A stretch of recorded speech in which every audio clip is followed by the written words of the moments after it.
Here's the final section of Chapter 7. Let's start by looking at the verb savoir. That means to know, like facts. Now that's different than connaître, a verb I think we've already seen. That means to know a person. So we've got different verbs for knowing facts and knowing a person because you know facts in a different way than we know a person. We just happen to use the same word in English for both of them. So this connaître can also be to be familiar with someone. So you probably know the word savoir from the expression savoir-faire. That means to know how to do something, know-how. So the conjugation is not simple. We have in the singular, je sais, tu sais, il sait. We've got the SST on this SAI stem. And then in the plural, it's irregular. We've got the SAV stem with the regular endings. Nous savons, vous savez, ils savent. And the past participle is really short. It's just su. So that's a little tricky because you might not be expecting such a short past participle. So that's worth making a card for. So j'ai su would be I knew, tu as su, you knew, and so on. It's conjugated with avoir. Now savoir often follows with is followed by the infinitive. And in that case, it's going to be translated to know how to do something. So to know how to, if we have je sais compter, that means I know how to count. Compter means to count.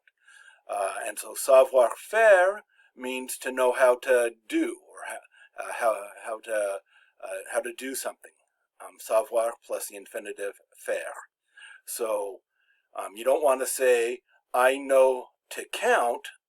That's different than I know how to count. And this definitely means I know how to count.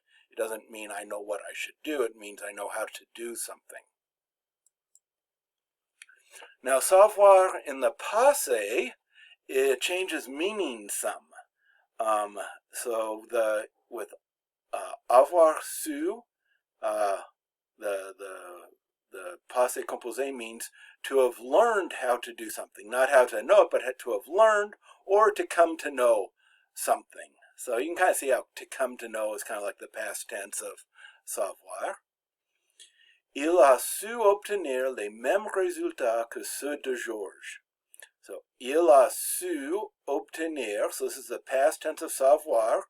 Su is the past participle. So he learned how to obtain, and then here we've got même meaning the same results as those of George. So he learned how to get the same results or to obtain the same results as George's. Okay, so note that we've translated this as to learn. It's not the normal way of saying to learn. Apprendre is the normal word for to learn, but apprendre, we get apprehend there, also means to teach. Il apprend le français means he's learning French. He is learning French. Present tense of apprendre, he is learning French. But if you say il apprend le français aux enfants, to the children, it means he's teaching French to the children. So this is a little tricky because in English it's like a major fault if you say that if I talk about a teacher who's done learn to me good, that's just cringe-worthy. Like, oh, how could I possibly speak English that way? But in French, apprendre can mean either to learn or to teach, depending on the context. Now let's look at this word aussi. It can get kind of complicated. The main meaning is also. We can kind of see that because if that U were an L, we could see close to something that looks like also. J'ai écouté le professeur, or j'ai aussi, let me try it again. J'ai écouté aussi le professeur. So I also listened to the professor. Maybe you didn't just listen to the video, you listened to the professor as well. So aussi means also. I think we've seen the expression aussi que as a comparative. Un résultat sur l'examen aussi étonnant que celui mérite une mention. Okay, what's going on here? Let's look for the conjugated verb first. It's mérite, to merits or earns. And so what is the subject? Un résultat sur l'examen aussi étonnant que celui. So this means a result on the exam as astonishing as this one merits une mention. So une mention literally means a mention. We would say a good grade. If teachers think that somebody did an especially good work, they won't just give a number score, they'll give a bien or a très bien, a good or a very good. And those are called mentions. So we could translate that as good grade. So a test result as astonishing as this one merits a good grade. So that's OC used in the comparative, as and as, with OC que. Now here's a new one that's a bit tricky.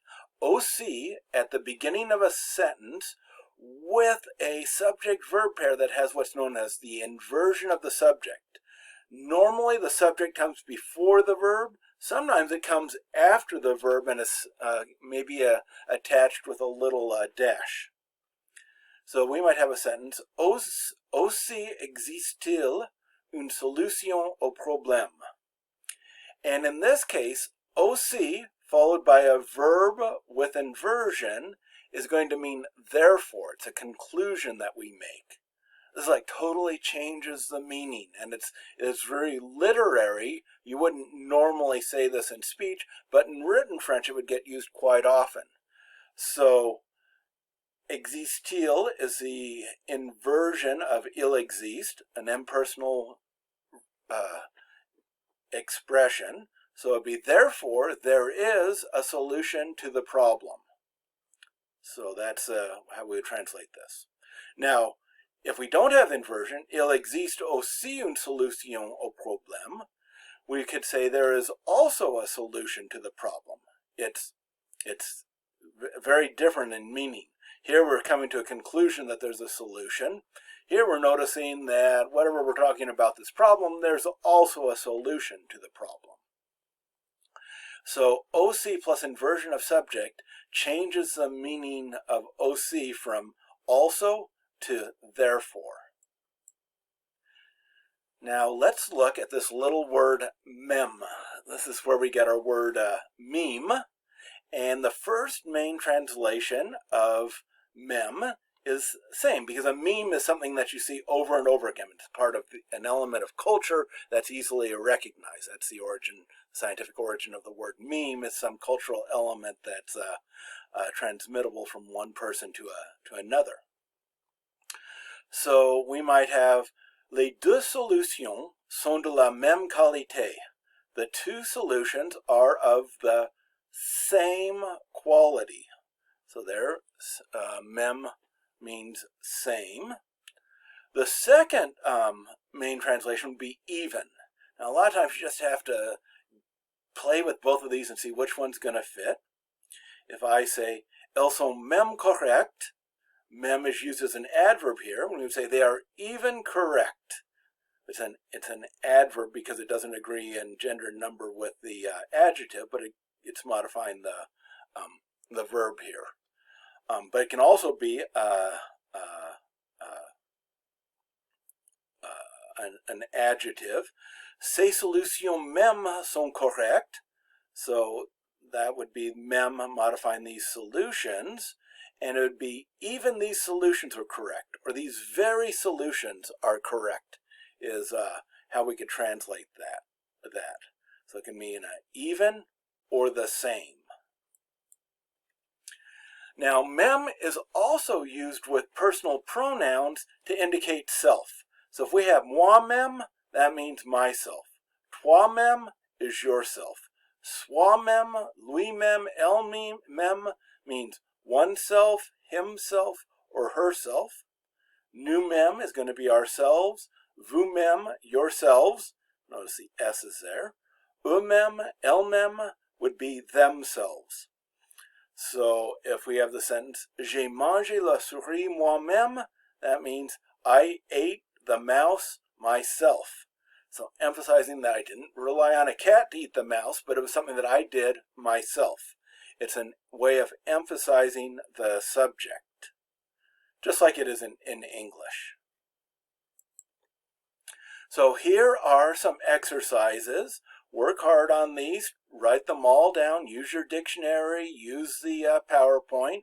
Do your best to get a translation, and then you can correct them with the final recording for this chapter.